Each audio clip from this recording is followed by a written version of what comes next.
Pagkatapos nga pala alagaan ng lalaking arwana ang kanilang mga itlog, pwede niya na itong ilabas. Huwag nga pala kayo mag-alala dahil hindi niya ito nakakain. Bibilib nga kayo dito sa lalaking arwana dahil hindi siya kumain ng 30 to 35 days para hindi niya malunok ang kanyang mga itlog.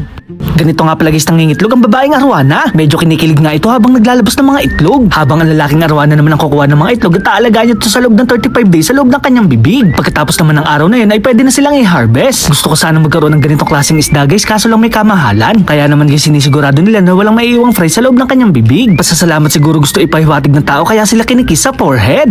Sa mga hindi pa nakakaalam, ganito nga pala maglabing-labing at mangitlog ang mga betta fish. Makikita nga dito na para silang tao na nagyayakapan. Pagkatapos nga lang ng ilang segundo mawawala ng malay ang babaeng beta at maglalabas ito ng itlog. Pagkatapos naman ang lalaking beta naman ang kukuha ng itlog para ilagay sa kanyang bubble nest. Nakadepende nga pala sa babaeng beta kung gaano kadami ang kanyang ilalabas. Mga 1 hanggang 2 araw nga pala sila bago mapisa. Pagkatapos naman ng mga itlog ng babaeng beta, pwede na natin siyang ihiwalay. Kung hindi kasi natin to gagawin ay maaari niyang kainin ang kanyang mga itlog. Habang ang lalaking beta naman ang magbabantay hanggang sila ay mapisa. Mapapasana all ka na lang talaga dahil ang babaeng beta ang mabilis mapagod pagdating sa labing-labing.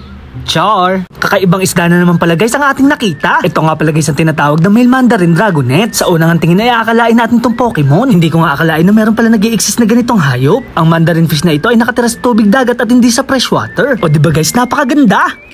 Nandito na naman pala tayo sa mga kaibigan natin taga-ibang bansa. Nung nakaraan nating video ay nakakita sila ng beta sa bukid. Ngayon naman guys, nakakita sila ng mga gapi. 2 klase nga pala ng gapi ang kanilang nakuha. Yung 3 nga pala sa kanila ay Pidort at ang isa ay YKC. Makikita naman sa kanilang lagayan na napakarami na nilang nakuha. Bibilib ka naman dito sa ating mga kaibigan dahil meron din sila nakuha ang full gold na ribbon. Sa mga kapwa fishkeeper ko nga dyan, anong masasabi nyo sa ating video? Mukhang pinagluloko na kasi tayo ng ating mga kaibigan sa ibang bansa.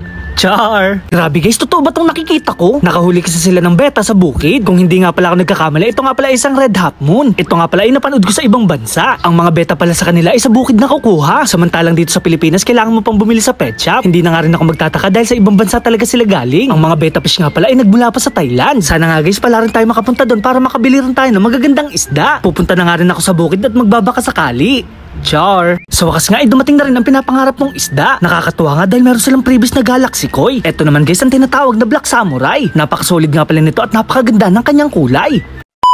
Masayang-masaya nga pala ako habang paakyat ng hagdan. Dumating na kasi guys yung pinadeliver sa atin ni Asi Beta. Sa mga gusto nga din palang umorder ay nagla-live selling sila sa TikTok. Makikilike and follow na din pala sa kanilang social media account. Makakasigurado nga kayo na safe ang i-deliver sa inyong mga isda. Bali guys, ang laman nga pala ng karton na ito ay betta fish. Nakakatuwa nga dahil meron pa tong libreng sticker. Nagulat nga ako dahil mukhang nagkamali tayo ng in-order. May nakita kasi ako ditong isda na Galaxy Koi. Hindi ko nga alam kung nagkamali sila o ito ay isang freebies. Ito naman guys yung pinapangarap kong beta. Ito nga pala guys ang tinatawag na Black Samurai. Isa nga pala tong male at nagbabalak tayong mag-breed para makapagpadami. Naka-ready na nga rin pala ang kanilang mga paglalagyan. Syempre guys, kailangan muna natin mag-acclimate. Nanggaling pa kasi sila sa Mabalacat, Pampanga. Dinikit ko na nga rin pala yung freebies nating sticker. Naglagay na nga rin pala ako ng karton sa magkabilang dulo ng ating beta tank. Ginagawa nga pala natin to para hindi ma-stress ang ating mga alagang isda. Kung mapapansin nyo naman, ang tubig nga pala na nasa plastic ay kulay brown. Meron kasi itong halong talisay extract na pampantingkad ng kulay nila. Sa wakas nga guys, ay nakita ko na rin itong ating Black Samurai. O diba guys, napakaganda ng kanyang kulay. Ito nga pala ay isang male at naghahanap pa tayo ng female para makapagpadami. Napakasolid din pala nito kapag nagfe-flare. Makikita nga pala sa kanyang buntot na parang pamaypay. Kitang-kita nga pala sa kanyang ventral at anal fins na napakasolid. Ito naman guys ang tinatawag na Galaxy Koi. Medyo mahihain pa nga ito at naninibago. Masayang-masaya naman itong ating AOC dahil meron na siyang makakasama. Maraming salamat sa panonood.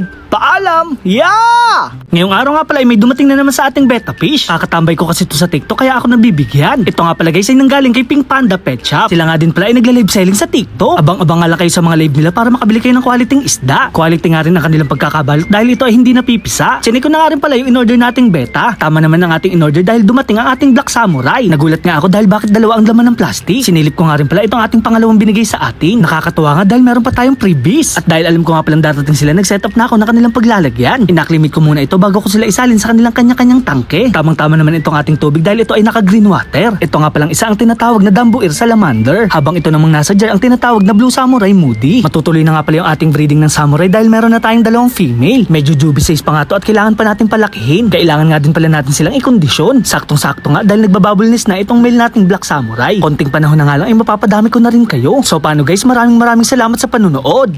Paalam!